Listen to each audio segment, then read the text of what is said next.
Hello बच्चों, let's read the question.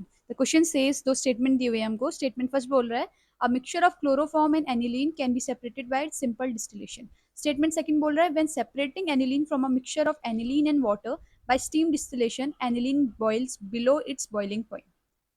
तो हमको बताना है इनमें से स्टेटमेंट कौन से सही है, कौन से गलत है, या दोनों सही है या दोनों गलत है। तो बच्चों, इस क्वेश्चन का हमारा की कॉन्सेप्ट रहेगा डिस्टिलेशन। डिस्टिलेशन की बात चल रही है यहाँ पे। तो डिस्टिलेशन, ठीक है। डिस्टिलेशन क्या होता है? हमारी एक प्योरिफिकेशन टेक्निक होती है। इस प्रोसेस में क्या करते हैं हम, किसी भी मिक्सचर में जो कंपोनेंट्स होते हैं उनको सेपरेट करते हैं। और इनका बेसिस रहता है कि इनके डिफरेंस रहता है बॉइलिंग पॉइंट में। तो हम बोल सकते हैं a process of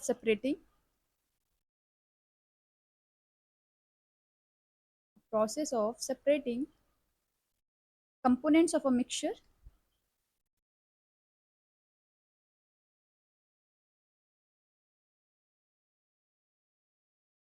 based on difference in their boiling point, based on difference in their boiling point।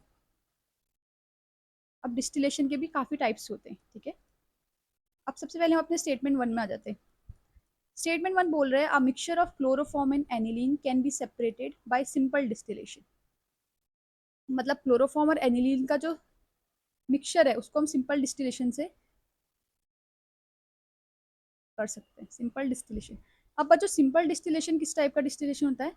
इसमें जब हम एक मिक्सचर में कंपोनेंट्स को अलग करते हैं, ये कंपोनेंट्स का जो बॉइलिंग पॉइंट होता है इनका आपस में डिफरेंस 25 डिग्री सेल्सियस से ज्यादा होना चाहिए। तो हम बोल सकते हैं a type of distillation used when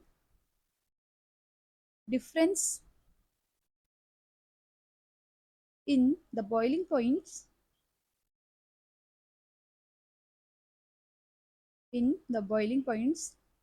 of components of a mixture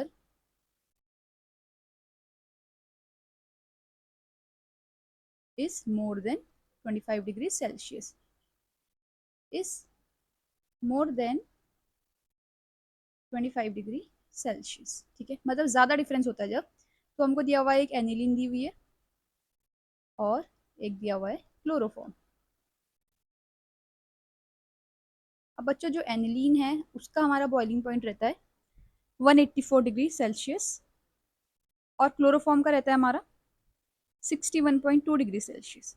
अब देखिए डिफरेंस इन बॉइलिंग पॉइंट देखेंगे तो 25 डिग्री से ज़्यादा आ रहा है, 25 डिग्री से ज़्यादा आ रहा है। तो हम इसमें सिंपल डिस्टिलेशन टेक्निक यूज़ कर सकते हैं। तो स्टेटमेंट वन है वो हमारा करेक्ट हो गया, ठीक है। अब स्टेटमेंट सेकंड करते हैं।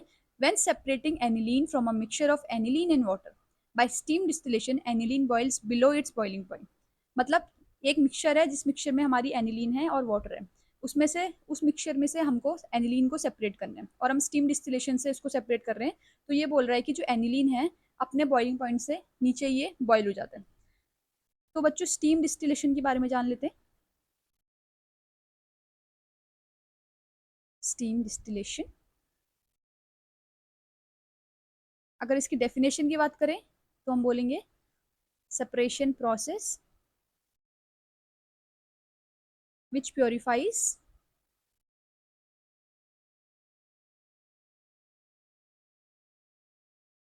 Isolate temperature sensitive temperature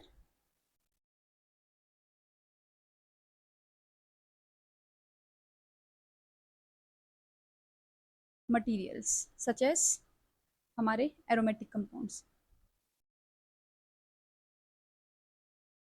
aromatic compounds. अब इसमें होता क्या है, जो हमारा लिक्विड होता है वो तब बॉईल करता है जब हमारा वेपर प्रेशर का सम ड्यू टू एक ऑर्गेनिक लिक्विड और वाटर जो है वो इक्वल हो जाता है एटमॉस्फेरिक प्रेशर के। तो हम बोल सकते हैं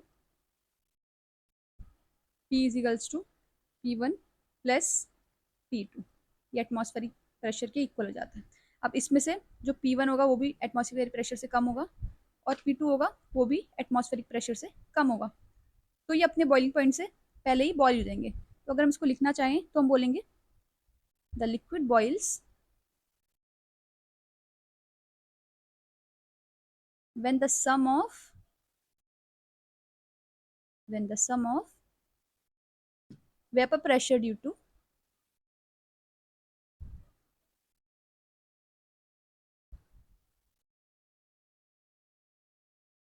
organic liquid or water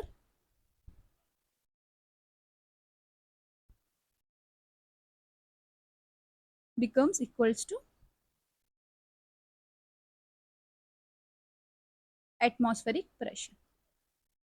atmospheric pressure.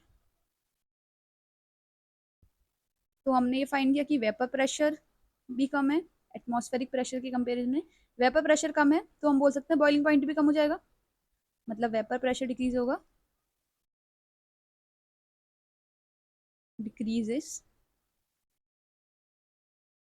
So boiling point decreases.